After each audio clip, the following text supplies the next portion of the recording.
Las pruebas diagnósticas de anticuerpos para COVID han sido un tema que ha dado mucho de qué hablar. Primero vamos a separar en dos grandes grupos las pruebas que sirven para diagnosticar el coronavirus. Por un lado tenemos la PCR, que trata de identificar si tienes el virus en el cuerpo. Cuando te infectas, el virus empieza a multiplicarse hasta que llega un punto en que nuestras defensas ya no lo permiten y empieza a disminuir. Esta es la prueba que se usa para confirmar a los pacientes enfermos o a los contagiados. Por otro lado, después de una semana, nuestro cuerpo empieza a producir anticuerpos contra el virus. Los anticuerpos son proteínas que ayudan al sistema inmune a defenderse contra las infecciones. La IgM es una proteína que se aumenta en la etapa aguda y por otro lado tenemos la IgG que se queda por más tiempo. A esta IgG normalmente le dicen anticuerpo de memoria. Desde esta gráfica ya podemos ver cómo las pruebas de anticuerpos no te sirven o tienen poca utilidad para diagnosticarte cuando tienes síntomas o cuando estás enfermo, porque aparecen de forma muy tardía. Ahora, hasta el día de hoy hay 9 pruebas que están aprobadas, pruebas de anticuerpos o serológicas que están aprobadas por COFEPRIS. Con ello, hay mucha gente que se las quiere hacer por curiosidad o porque quieren tomar decisiones laborales sobre quiénes pueden regresar a trabajar o no. El problema comienza desde el reporte del resultado. Si se fijan en cómo deben de reportar los resultados, sean negativos o sean positivos, se les pide que pongan la palabra probable. ¿Por qué? Porque estas pruebas no son perfectas. Entonces, si no son perfectas, ¿qué tan confiables son? Si ponen probable, es porque no hay garantía de que el resultado sea 100% confiable. Entonces, ¿qué tanto vamos a confiar? Lo primero que tenemos que entender son estos dos términos, sensibilidad y especificidad. Primero, si tenemos 10 pacientes enfermos y les hacemos una prueba, y la prueba le sale positiva a 9, pero a 1 le sale negativa, ahí se equivocó la prueba, ahí tenemos un falso negativo. Si le atinó esta prueba a 9 de los 10, esta prueba tiene un 90% de sensibilidad. Al revés, si tenemos 10 pacientes sanos y a estos 10 pacientes les hacemos la prueba y salen 8 de ellos, les sale negativa la prueba y a 2 les sale positiva, en estos 2 se equivocó la prueba. Aquí tenemos 2 falsos positivos. Esta prueba le atinó a 8 de 10, por lo tanto esta prueba tiene 80% de especificidad. Entonces, lo primero que queremos saber es la sensibilidad y la especificidad de las pruebas que se ofrezcan. El siguiente problema es de dónde sacamos estos números. ¿Son los números que dice el fabricante o existe algún estudio aparte de donde se hayan obtenido estos números?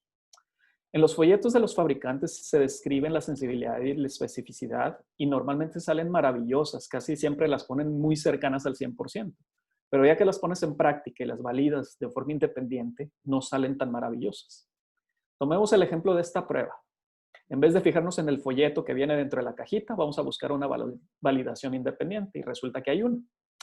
En esta vamos a fijarnos en la sensibilidad y la especificidad de esta validación para esta prueba en IgG. Para la IgG salió con una sensibilidad del 68%, punto y feria, lo vamos a redondear a 69, siendo muy benévolos, y una especificidad del 92%. Ahora pongámoslo en práctica respondiendo 2 preguntas. La primera es, ¿le hago pruebas de IgG a mis empleados para ver si pueden regresar a trabajar o no? Para poder responder esta pregunta, primero tenemos que considerar o tenemos que pensar qué tantas personas pudieron haber contraído el virus en una población, en el lugar donde vives. No tenemos estudios así en México, ni aquí en Culiacán, Sinaloa. Por lo tanto, nos vamos a guiar con otros estudios que ya se han realizado. Por ejemplo, hay uno en Los Ángeles que dice que alrededor del 4.65% pudiera tener anticuerpos. Este de Wuhan en China, el 3.8% tenía anticuerpos.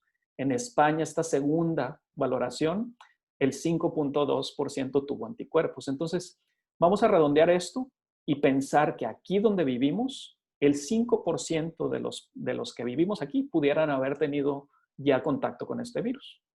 Entonces, supongamos que tienes una empresa de 1,000 empleados y quieres hacerle la prueba a los 1,000 para ver quiénes tienen anticuerpos o no, para tomar decisiones sobre si pueden regresar a trabajar o no.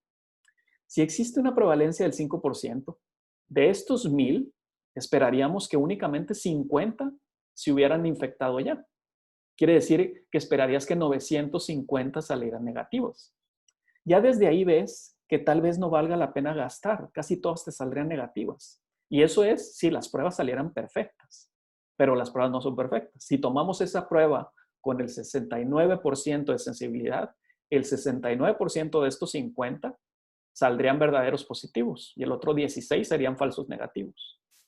Con esa especificidad del 92%, tendríamos 76 falsos positivos y 874 verdaderos negativos.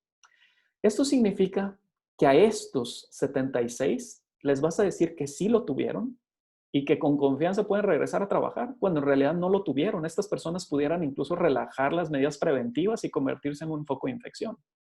Luego a 16 les vas a decir que no lo tuvieron cuando en realidad sí lo tuvieron.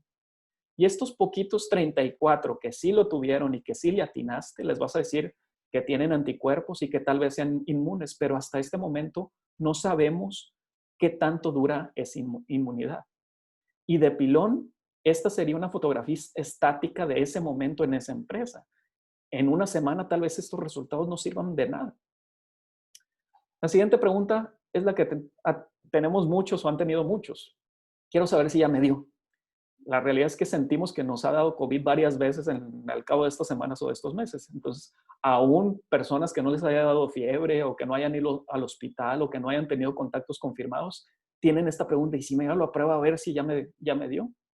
Bueno, si vivimos en un lugar con una prevalencia del 5%, en una persona que no tiene síntomas, que no ha tenido contactos así directos, él tenía un riesgo de haberse contagiado del 5%. Si le hacemos la prueba a esa persona, su probabilidad, aún con la prueba positiva, de haber presentado el virus es alrededor del 31%. Entonces, si te haces la prueba, la certeza que tienes de que sea verdaderamente positivo es alrededor de 31%. Entonces, como vemos, la interpretación de un resultado positivo o un resultado negativo en una prueba serológica no es blanco y negro. Depende de la exactitud de la prueba, depende de qué tipo de prueba haya sido. Hay pruebas que son mejores que el ejemplo que puse, hay otras que son mucho peores. Depende del día que te la hagas. Las serológicas no sirven antes de 2 o 3 semanas a partir del contagio. Depende de qué tantos enfermos hay en la ciudad. Depende de quién eres y qué síntomas tuviste y qué contactos tuviste. Por eso todas estas pruebas deben de realizarse bajo supervisión médica.